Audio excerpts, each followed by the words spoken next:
2 Samuel chapter 9. David asked, "Is there still anyone left of the house of Saul to whom I may show kindness for Jonathan's sake?" Now there was a servant of the house of Saul whose name was Ziba, and he was summoned to David. The king said to him, "Are you Ziba?" And he said, "At your service." The king said, "Is there anyone remaining of the house of Saul to whom I may show the kindness of God?" Ziba said to the king, "There remains a son of Jonathan. He is crippled in his feet." The king said to him, "Where is he?" Ziba said to the king, "He is in the house of Machir, son of Ammiel, at Lo-debar." Then King David sent and brought him from the house of Machir, son of Ammiel, at Lo-debar. Mephibosheth, son of Jonathan, son of Saul, came to David, and fell on his face and did obeisance. David said, "Mephibosheth." He answered, "I am your servant." David said to him, "Do not be afraid, for I will show you kindness for the sake of your father Jonathan. I will restore to you all the land of your grandfather Saul, and you yourself shall eat at my table always." He did obeisance and said, "What is your servant that you should look upon a dead dog such as I?"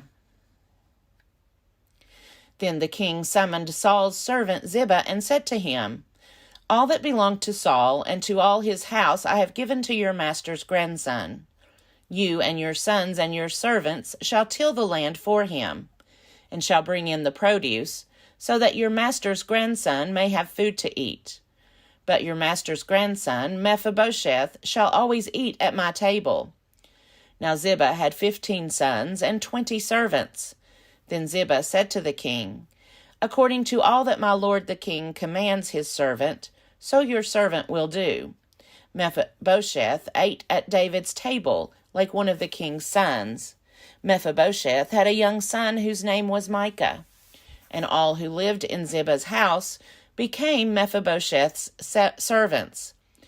Mephibosheth lived in Jerusalem, for he always ate at the king's table. Now he was lame in both his feet. 2 Samuel chapter 10. Some time afterward, the king of the Ammonites died, and his son Hanun succeeded him. David said, "I will deal loyally with Hanun, son of Nahash, just as his father dealt loyally with me." So David sent envoys to console him concerning his father. When David's envoys came into the land of the Ammonites, the princes of the Ammonites said to their lord Hanun, "Do you really think that David is honoring your father just because he has sent messengers with condolences to you? Has not David sent his envoys to you to search the city, to spy it out, and to overthrow it?" So Hanun seized David's envoys, shaved off half the beard of each, cut off their garments in the middle at their hips, and sent them away. When David was told, he sent to meet them, for the men were greatly ashamed. The king said, "Remain at Jericho until your beards have grown, and then return." When the Ammonites saw that they had become odious to David, the Ammonites sent and hired the Arameans of Beth-rehob and the Arameans of Zobah, 20,000 foot soldiers, as well as the king of Maacah, 1,000 men, and the men of Tob, 12,000 men. When David heard of it, he sent Joab and all the army with the warriors. The Ammonites came out and drew up in battle array at the entrance of the gate. But the Arameans of Zobah and of Rehob and the men of Tob and Maacah were by themselves in the open country. When Joab saw that the battle was set against him, both in front and in the rear, he chose some of the picked men of Israel, and arrayed them against the Arameans. The rest of his men he put in the charge of his brother Abishai, and he arrayed them against the Ammonites. He said, "If the Arameans are too strong for me, then you shall help me. But if the Ammonites are too strong for you, then I will come and help you. Be strong, and let us be courageous for the sake of our people, and for the cities of our God. And may the Lord do what seems good to him." So Joab and the people who were with him moved forward into battle against the Arameans, and they fled before him. When the Ammonites saw that the Arameans fled, they likewise fled before Abishai, and entered the city. Then Joab returned from fighting against the Ammonites, and came to Jerusalem. But when the Arameans saw that they had been defeated by Israel, they gathered themselves together. Hadadezer sent and brought out the Arameans who were beyond the Euphrates, and they came to Helam, with Shobach, the commander of the army of Hadadezer, at their head. When it was told David, he gathered all Israel together, and crossed the Jordan, and came to Helam. The Arameans arrayed themselves against David, and fought with him. The Arameans fled before Israel, and David killed of the Arameans 700 chariot teams, and 40,000 horsemen, and wounded Shobach, the commander of their army, so that he died there. When all the kings who were servants of Hadadezer saw that they had been defeated by Israel, they made peace with Israel, and became subject to them. So the Arameans were afraid to help the Ammonites any more. 2 Samuel chapter 11. In the spring of the year, the time when kings go out to battle, David sent Joab with his officers and all Israel with him. They ravaged the Ammonites and besieged Rabbah, but David remained at Jerusalem. It happened late one afternoon, when David rose from his couch and was walking about on the roof of the king's house, that he saw from the roof a woman bathing. The woman was very beautiful. David sent someone to inquire about the woman. It was reported, "This is Bathsheba, daughter of Eliam, the wife of Uriah the Hittite." So David sent messengers to get her, and she came to him, and he lay with her. Now she was purifying herself after her period. Then she returned to her house. The woman conceived, and she sent and told David, "I am pregnant." So David sent word to Joab, "Send me Uriah the Hittite." And Joab sent Uriah to David. When Uriah came to him, David asked how Joab and the people fared, and how the war was going. Then David said to Uriah, "Go down to your house and wash your feet." Uriah went out of the king's house, and there followed him a present from the king. But Uriah slept at the entrance of the king's house with all the servants of his lord, and did not go down to his house. When they told David, Uriah did not go down to his house, David said to Uriah, "You have just come from a journey. Why did you not go down to your house?" Uriah said to David, "The ark and Israel and Judah remain in booths, and my lord Joab and the servants of my lord are camping in the open field. Shall I then go to my house, to eat and to drink, and to lie with my wife? As you live, and as your soul lives, I will not do such a thing." Then David said to Uriah, "Remain here today also, and tomorrow I will send you back." So Uriah remained in Jerusalem that day. On the next day, David invited him to eat and drink in his presence, and made him drunk. And in the evening he went out to lie on his couch with the servants of his lord. But he did not go down to his house. In the morning David wrote a letter to Joab, and sent it by the hand of Uriah. In the letter he wrote, "Set Uriah in the forefront of the hardest fighting, and then draw back from him, so that he may be struck down and die." As Joab was besieging the city, he assigned Uriah to the place where he knew there were valiant warriors.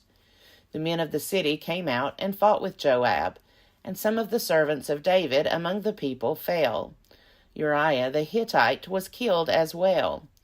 Then Joab sent and told David all the news about the fighting, and he instructed the messenger, "When you have finished telling the king all the news about the fighting, then, if the king's anger rises, and if he says to you, 'Why did you go so near the city to fight? Did you not know that they would shoot from the wall? Who killed Abimelech, son of Jerubbaal? Did not a woman throw an upper millstone on him from the wall, so that he died at Thebez? Why did you go so near the wall?' Then you shall say, 'Your servant Uriah the Hittite is dead also.'" So the messenger went and came and told David all that Joab had sent him to tell. The messenger said to David, "The men gained an advantage over us and came out against us in the field, but we drove them back to the entrance of the gate. Then the archers shot at your servants from the wall. Some of the king's servants are dead, and your servant Uriah the Hittite is dead also." David said to the messenger, "Thus you shall say to Joab, 'Do not let this matter trouble you, for the sword devours now one and now another. Press your attack on the city and overthrow it, and encourage him.'" When the wife of Uriah heard that her husband was dead, she made lamentation for him. When the mourning was over, David sent and brought her to his house, and she became his wife and bore him a son. But the thing that David had done displeased the Lord. 2 Samuel chapter 12. And the Lord sent Nathan to David. He came to him and said to him, "There were 2 men in a certain city, the one rich and the other poor. The rich man had very many flocks and herds, but the poor man had nothing but one little ewe lamb, which he had bought. He brought it up, and it grew up with him and with his children. It used to eat of his meager fare, and drink from his cup, and lie in his bosom, and it was like a daughter to him. Now there came a traveler to the rich man, and he was loath to take one of his own flock or herd to prepare for the wayfarer who had come to him. But he took the poor man's lamb, and prepared that for the guest who had come to him. Then David's anger was greatly kindled against the man. He said to Nathan, "As the Lord lives, the man who has done this deserves to die. He shall restore the lamb 4-fold, because he did this thing, and because he had no pity." Nathan said to David, "You are the man. Thus says the Lord, the God of Israel, I anointed you king over Israel, and I rescued you from the hand of Saul.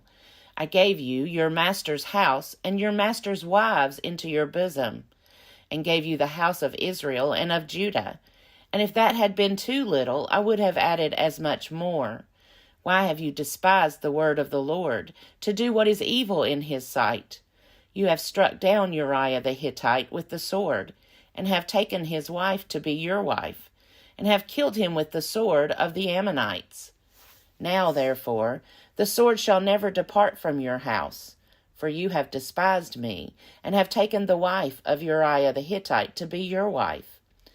Thus says the Lord, I will raise up trouble against you from within your own house, and I will take your wives before your eyes, and give them to your neighbor, and he shall lie with your wives in the sight of this very sun.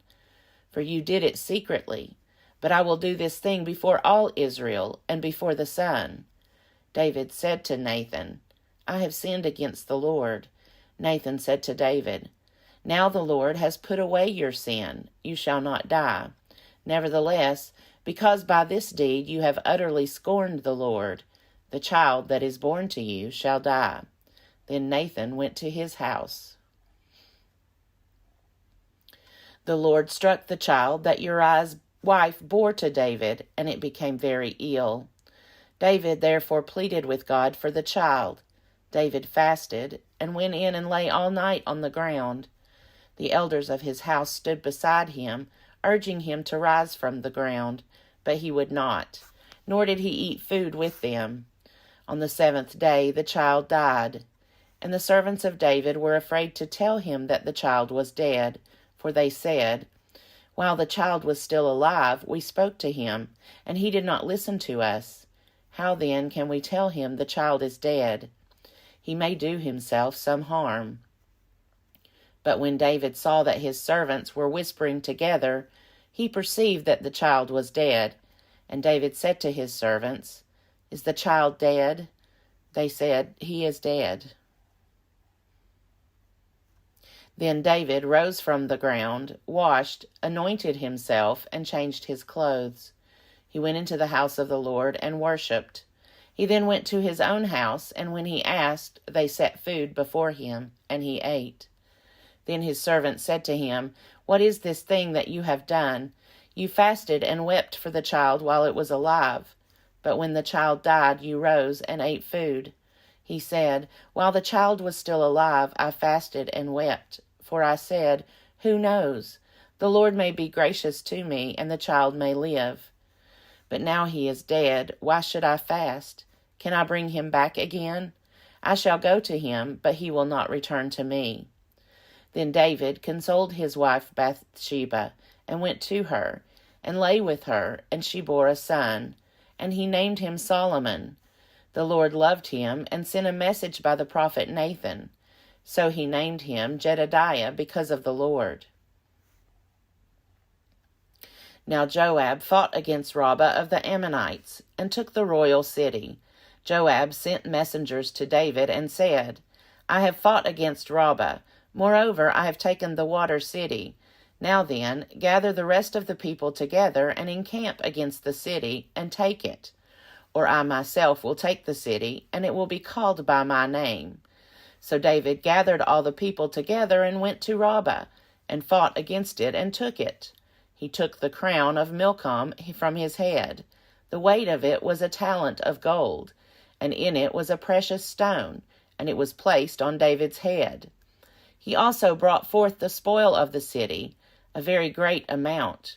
He brought out the people who were in it, and set them to work with saws and iron picks and iron axes, or sent them to the brickworks. Thus he did to all the cities of the Ammonites. Then David and all the people returned to Jerusalem.